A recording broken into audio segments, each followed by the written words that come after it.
Today I'm going to show you how to refill the Swiffer WetJet bottle.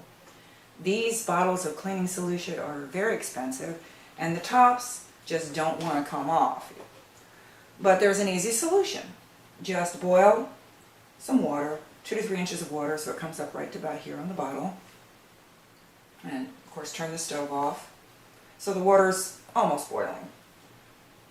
Put the bottle in for about 10 seconds, 10 to 15 seconds.